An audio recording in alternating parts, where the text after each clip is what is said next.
Olá, muito boa noite. Estamos começando mais um programa Cultura Debate e hoje vamos falar sobre os 18 anos do Hospital Unimed Vale do Caí. Estão aqui no estúdio o Dr. Everton Machado Bock, presidente da Unimed Vale do Caí, e o Dr. Henri de Quadros, que é o superintendente da Unimed Vale do Caí. Como este programa está sendo gravado, hoje nós não teremos a participação de telespectadores. Muito boa noite, Dr. Everton. Boa noite, né? Boa noite, Dr. Henri. Boa noite, Leandro. Eu acho que a gente pode começar lembrando como é que foi a ideia, não sei se alguém de vocês participou, acredito o doutor Henri, de criar um hospital há 18 anos, porque afinal de contas, montar um hospital, tornar esse projeto realidade, não é uma coisa fácil, né? Na verdade, assim, o Everton também chegou um pouco depois, mas lá em 97, 98, mudou a lei dos planos de saúde e a gente viu que a gente precisava ter uma ferramenta para o nosso usuário. A gente estava com alguns problemas com a administração do Hospital Montenegro na época, e isso gerou inúmeras reuniões com os cooperados, estudo da viabilidade do hospital, se era possível ou não. E aí a gente chegou no consenso que sim, que seria possível, e graças a Deus que a gente fez esse hospital. Hoje é o nosso, provavelmente agora na frente tu vai perguntar, com a crise e com a saúde, com os custos cada vez mais elevados, é muito importante tu ter o recurso próprio, tu ter o hospital teu mesmo para te poder fazer frente a essas demandas que vêm por aí. Essa era uma questão interessante que eu ia mesmo comentar. Quer dizer, ok, falamos da ideia de abrir um hospital. 18 anos depois, foi acertado, valeu a pena? Com certeza. Eu vou só voltar um pouquinho no que o Henry colocou. A história do Hospital da Unimed é muito bonita. Como é que ele se construiu, a união dos cooperados, né? Eu cheguei depois, mas eu já estudei bastante essa história, já conversei com muita gente e acabei conhecendo bastante como que isso se deu, né? Então, houve a idealização da construção do hospital, exigiu... Isso foi quando? A primeira ideia, vamos ter um hospital. Em 1996 se iniciam a parte já de execução, ver terreno, etc. Em 1997 já foi lançada a pedra fundamental, que agora em 2022 a gente vai abrir a urna lá com o Jornal do Dia, com notícias, com cartas, né, dos cooperados e dos usuários com o que desejavam do hospital. Então, em 97 a pedra fundamental e em 2000 a inauguração. Mas nesse período a história desse hospital, eu digo muito bonita porque foi uma história de união muito grande. O primeiro hospital da Unimed do Rio Grande do Sul foi aqui, então foi pioneiro, né? Não tinha muitos lugares para se espelhar e depois disso, pelo contrário, outras Unimeds vieram até aqui para ver como é que isso foi feito, né? Exigiu o empenho, não só a vontade dos médicos, mas a dedicação financeira. Muitos colocaram suas casas como garantia, porque na época o BRDE, que fez o financiamento, exigia garantias imobiliárias. Então é uma coisa que talvez nos dias de hoje, no cenário né, atual da saúde, maior competitividade das pessoas, etc., eu não sei se teria tamanha força para fazer um empreendimento desse vulto e desse tamanho. É uma história que, bom, iria um programa inteiro só isso, mas é muito bonita a história. Fora a questão do superintendente, agora como médico, doutor Henri, Montenegro, uma cidade de 60, 70 mil habitantes, uma cidade, digamos assim, uma capital regional, ter dois hospitais, como o Hospital Unimed e o Hospital Montenegro, é uma grande conquista, né? É uma grande conquista, importante, porque um hospital só, hoje a gente tem o Montenegro que atende 100% SUS, tá? E aí com os problemas que tem de verba e de dinheiro para levar adiante o Hospital Montenegro, e o hospital privado que é o da Unimed.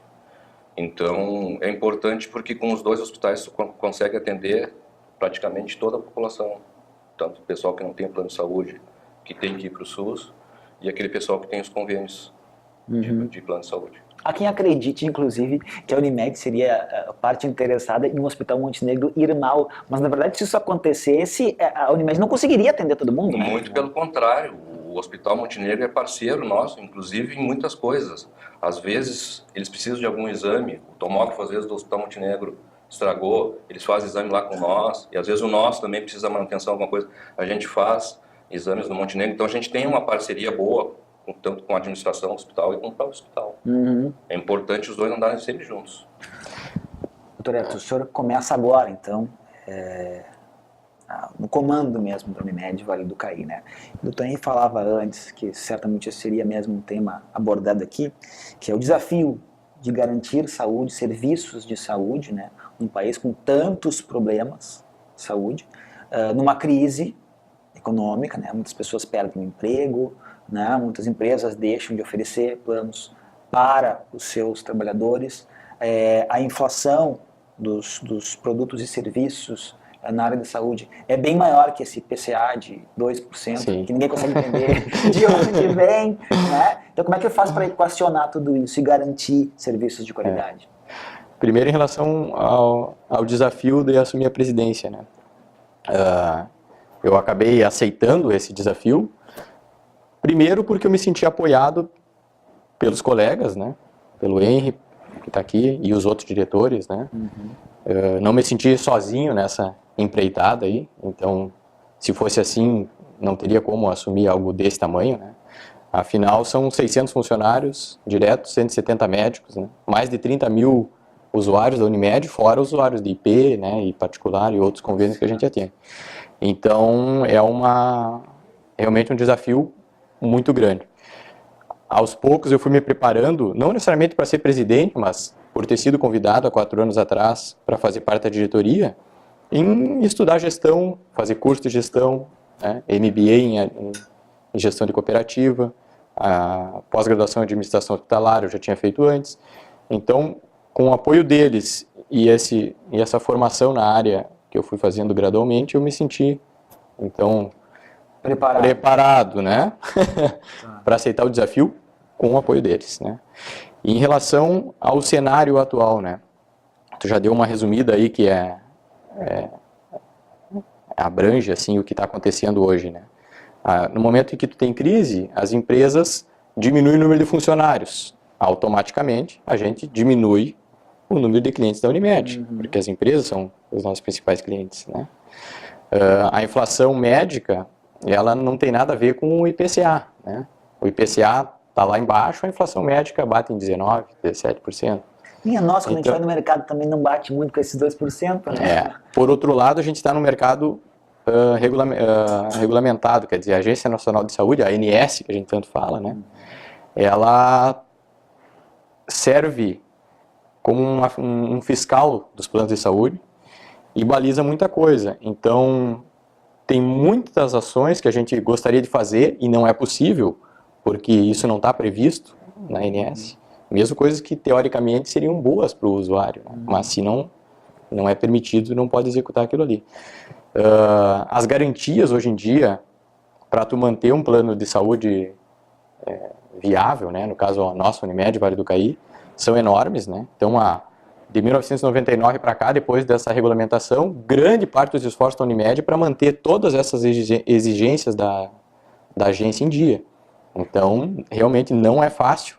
Saúde, né? não é uma coisa barata, né? Não, caríssima. Impossível. E tem um outro fator ainda, que é a falta de previsibilidade. A gente não tem o gasto da saúde parelhinho todos os meses, né? Tem meses que acontecem muitos gastos, muitas cirurgias caras, fatores que levaram muito dinheiro. O outro mês mais tranquilo, então não é como uma empresa, a indústria, né? Que tu consegue ter mais linear isso, né? Perfeito. Porém, tem uma coisa interessante a propósito disso mesmo que o Dr. Everton comenta, que é o seguinte: eu não sei, e aqui é uma pergunta mesmo, se o presidente da Unimed tem que ser um médico, mas ao longo dos últimos anos vem sendo assim. Só que ele tem que realmente estar preparado para ser um gestor, né? Na condição de presidente, ele tem que ser muito mais um gestor, estar preparado para isso, do que efetivamente ser um médico, né? É estatutário. Tá? Tem que ser um cooperado, o presidente da cooperativa, então tem que ser um médico, porque é cooperativa de médicos, né, Unimed. E a questão da gestão, é aquilo que o Everton falou antes, cada vez está mais profissional a gestão das cooperativas de saúde. Então, não adianta ter boa vontade só. Não adianta ser boa vontade. Ou pode ser um excelente cirurgião, mas para gerir o negócio... Então, todos que estão na diretoria, a maioria dos diretores, ou já fizeram algum MBA ou alguma pós em gestão, ou estão fazendo, ou irão fazer. Então, é importante hoje em dia que o médico operado que se dedique para a gestão se prepare para esse fim. Porque, que nem o Everton falou, a gente tem hoje um órgão regulador e as exigências são muito grandes. Então, não dá para brincar com uma coisa dessa. E, claro, né, Leandro, a gente é apoiado por uma equipe técnica, né? A gente...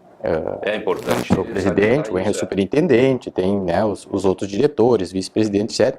Mas a gente tem administrador, contador, tem toda a equipe que vai fazer a parte administrativa pura. Né? Então, isso é combinado. Claro que a gente exerce a liderança, né, mas a gente é apoiado diretamente por uma equipe puramente técnica. Claro que a gente vai dar o norte, né? O que a gente deseja para a cooperativa, o atendimento às pessoas, isso aí. Isso é importante salientar isso que eu falou. Tem a parte estratégica, que é a gente que decide ali, mas sempre junto com o pessoal operacional, que são os gerentes. Então, às vezes, os próprios gerentes nos dão suporte para aquela decisão que a gente vai tomar. Isso é muito importante. Tá, vamos tocar o dedo numa ferida aqui. O Hospital da Unimed, como o Hospital Montenegro, como o Hospital Moinhos de Vento, como qualquer hospital, a reclamação do usuário maior é demora nos atendimentos de emergência. Parece que qualquer hospital... A gente tem visto isso aqui no Hospital Montenegro, né? E aí a gente vai ver hospitais privados, né? Como eu falei o exemplo do Moinhos de Vento, pode pegar o Mãe de Deus, é uma situação que se repete. Essa é uma situação que realmente é quase impossível de ser resolvida, ou seja, a demanda sempre vai ser maior que a oferta, e a questão passa muito por as pessoas também entenderem que emergência de hospital não é para qualquer coisinha, não é para qualquer dorzinha de cabeça. Eu acho que isso, que é um problema geral, né? E ele tem uma causa mista, né? Uma, por exemplo, passa pelo perfil do atendimento do usuário na emergência, que a grande maioria, em todos os lugares, né, já se sabe, não é emergência, né? A pessoa vai para emergência, para uma solução imediata, às vezes de um problema crônico, ou de algo que ele deveria resolver num local ambulatorial. Às vezes com saúde preventiva, pequenas unidades, que deveria ser o ideal, né? Isso é uma coisa. A outra também é a não previsibilidade dos atendimentos. A gente mapeia esses horários de atendimento na emergência, existem picos, que é a hora que a pessoa sai do trabalho, etc. Só que não é sempre igual. Tu não tem como... Aí vem a característica da Unimed, né? Ela tem que ser autossustentável. Ela só vai conseguir oferecer um hospital, exames, médico, etc., desde que ela seja sustentável. Ela não pode exaurir todos os seus recursos e não seguir adiante. Então, tu tem que medir o tamanho exato do teu atendimento. Senão seria muito fácil, vamos triplicar a emergência. Sim, só que existem, em 60% dos horários, tem muito pouco atendimento. Então não adianta tu só aumentar. E talvez essa gestão ali do usuário que chega, assim, muitas vezes não. Se faz uma triagem. Obviamente, os casos de emergência, eles passam na frente, né?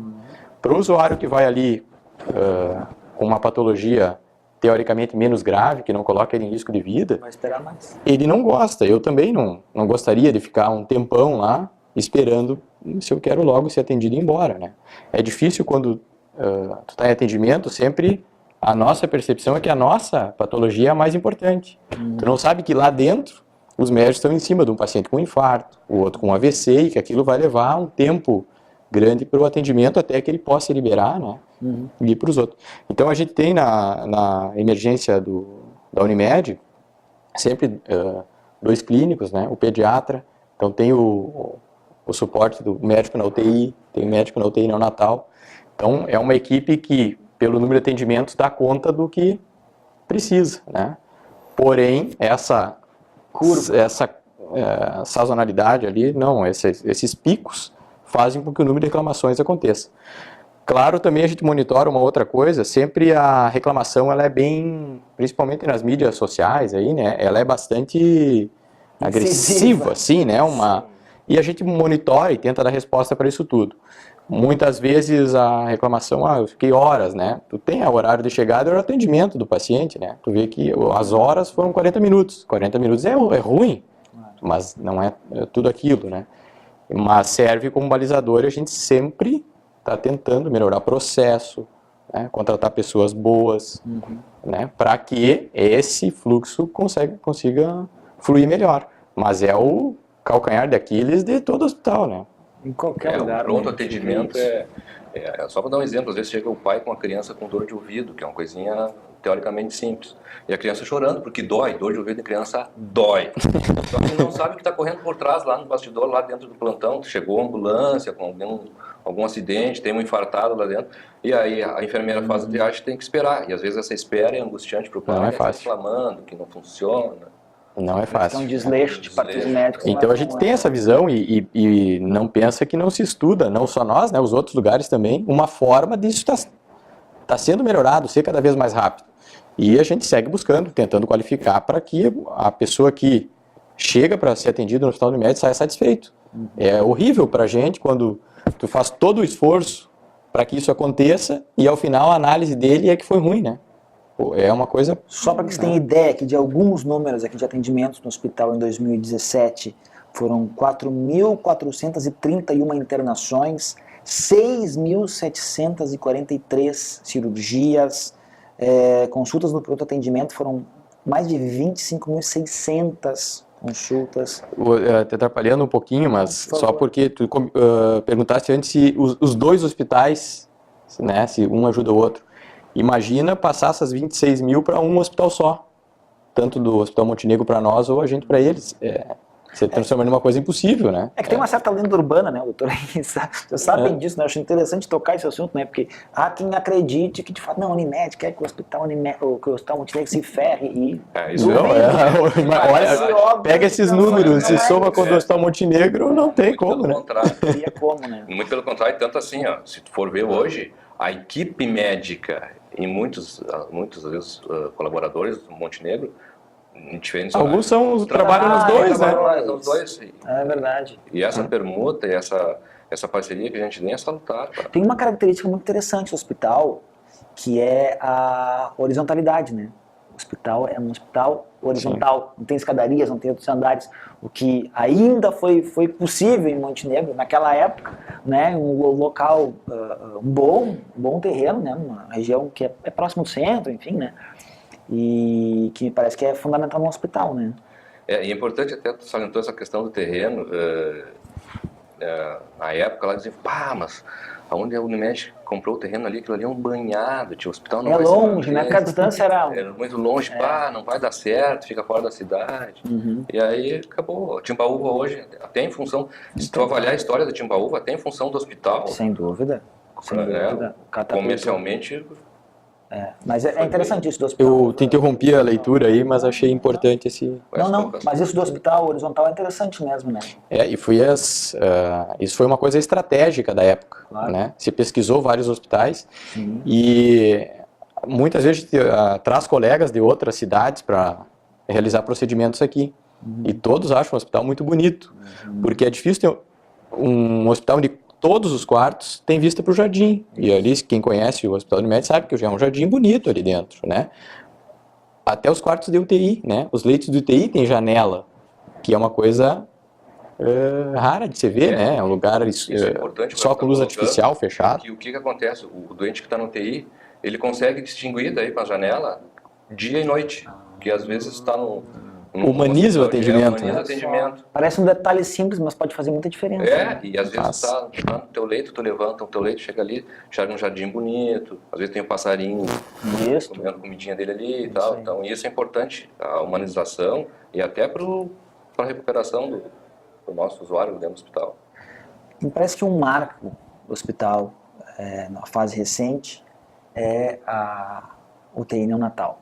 Eu acho que isso é uma coisa incrível e quando a gente fala de saúde a gente se identifica mais com aquilo que a gente passou, né? Eu tive uma experiência também de precisar de ter neonatal, na época não tinha aqui em Montenegro, né? Então me parece fácil de entender a importância para muitos montenegrinos de ter uma UTI neonatal, né?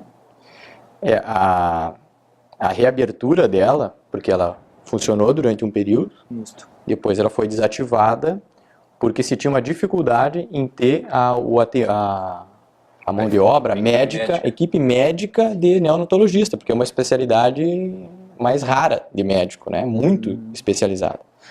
Mas durante anos se batalhou para conseguir de novo uma equipe, né, tão qualificada quanto essa, que acho que é das melhores que existem, né?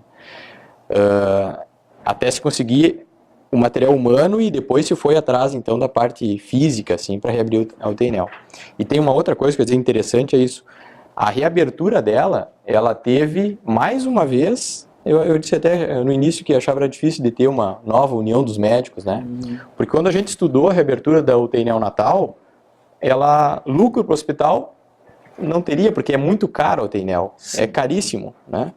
Então, quando a gente foi apresentar aquele estudo para os cooperados, a gente pensou, acho que não vão, os cooperados não vão querer, porque em vez de entrar dinheiro para a Unimed, vai ser muito caro, vai ser um gasto muito alto.